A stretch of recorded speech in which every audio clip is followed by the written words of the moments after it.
All right, I'm back. Okay, I promise, this is our last video. So remember when we were looking at the strategies, it had suggested that we look at the what, the how, and the why of the passage. So the what, we figured it out. It was, it talked about Mercury and fish, and then how, okay? How was this passage presented? Okay, it was presented in the form of a study that was conducted. Okay, and then why was this passage written? It was written to study the effects of Mercury, and then to discover the safe and harmful amounts of Mercury that we should either consume if it's safe or avoid if it's not safe. Okay, so now we're gonna go over the questions really quickly. I would like you to pay attention to these, okay, even though the answers are there. The author of the passage would most likely agree with which of the following statements. Remember, this was an inference, so let's just go ahead and look at the answer. The author would most likely agree that fish is an essential part of a healthy diet and can be safely eaten if recommendations for mercury consumptions are kept in mind. Okay, so yeah, fish is a part of as an essential part of a healthy diet, because it mentioned that all those omega-3 fatty acids, okay, so which is good for us. And people who had like EPA and DHA in their diet were less likely to have like a heart attack. Okay, so that's that. Where can we find this? Okay, lines 92 to 94. Where can we find this? We can lines 92 to 94. So let's look at that really quickly. It's actually right here. Awareness for the particulars of this problem, accompanied by mindful eating habits, will keep us on the best course for healthy eating. Okay? And then this is a function question.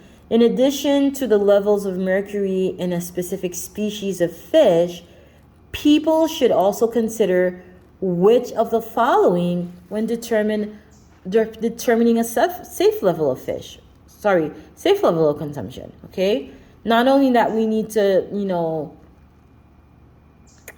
consider the species, the specific species of fish, but we also have to consider our own body weight.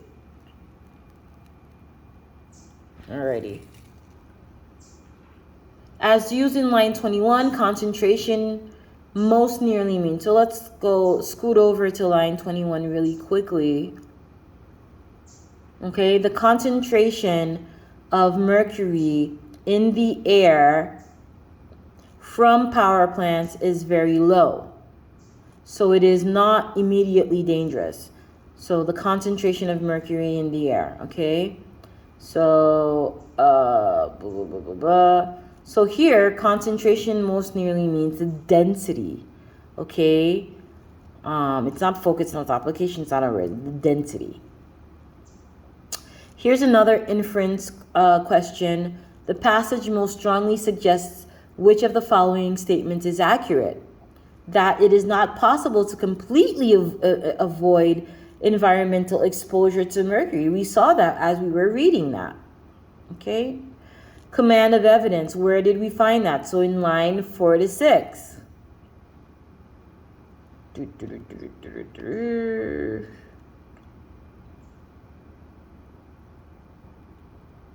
Mercury can be found just about everywhere. It is in soil, in air, in household items, and even in our food.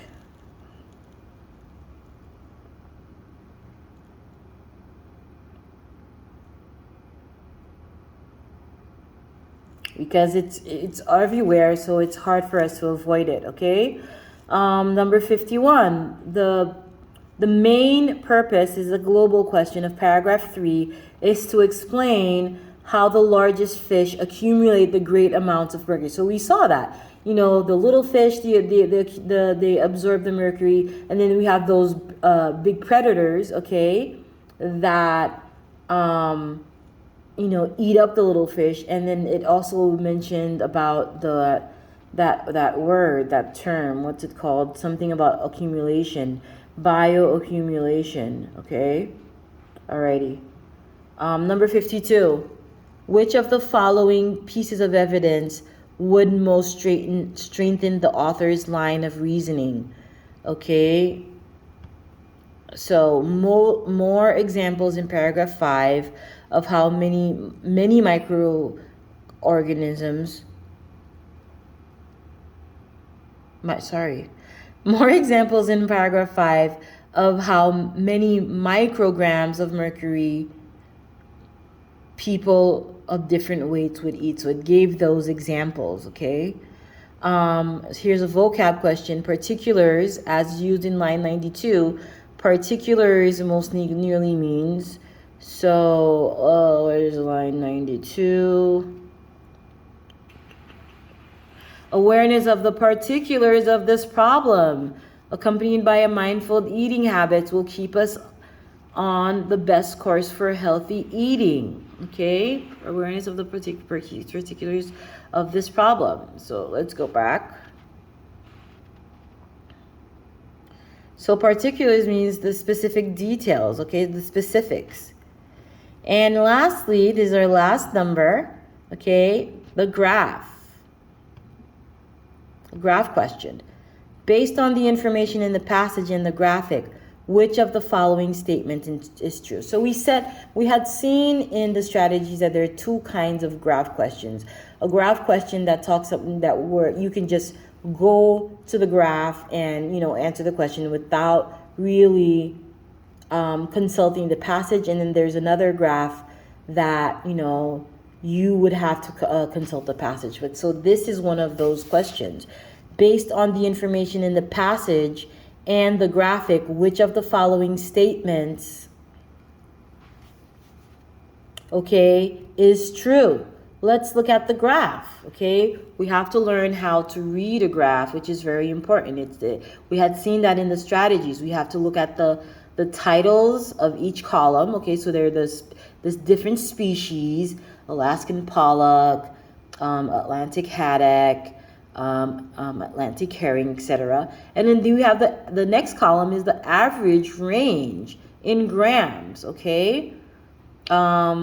The average range that you can consume, 227 to 1,000 grams, for example, for the Alaskan pollock. And then the third column focuses on the average mercury concentration parts per billion. So here is 31 parts per billion. So it looks like it's the least amount of mercury that you can consume here, the Alaskan pollock. Okay, and then you have the different others. Okay, all right, so what's the question? The question is based on the graph in the passage and the graphic, which of the following statements is true? So here, a person can safely eat more Alaskan pollock, okay, because it has the least amount of grams and the least amount of concentration of mercury than black striped bass in one day. Okay, so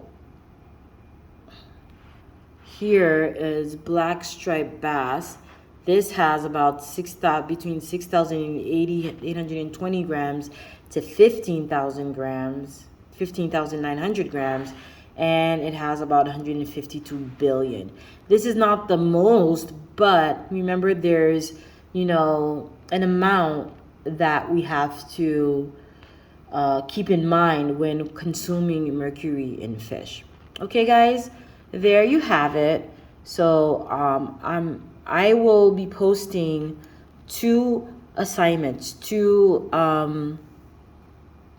science passages on the classroom, okay? And hopefully this was clear for you and you're able to apply the strategies that we've seen. These are really simple strategies, and I think that this is the best strategy to help you with scientific passages. Okay, so you'll have 2 of these passages. I'm not going to give you too much.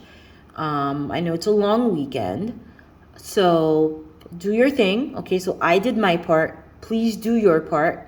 Okay, you have until next, well, the second to send me the information. So you can either email me your answers for each passage, or you can just send me your answer on WhatsApp. Okay, so thank you guys for your patience. Have a great weekend.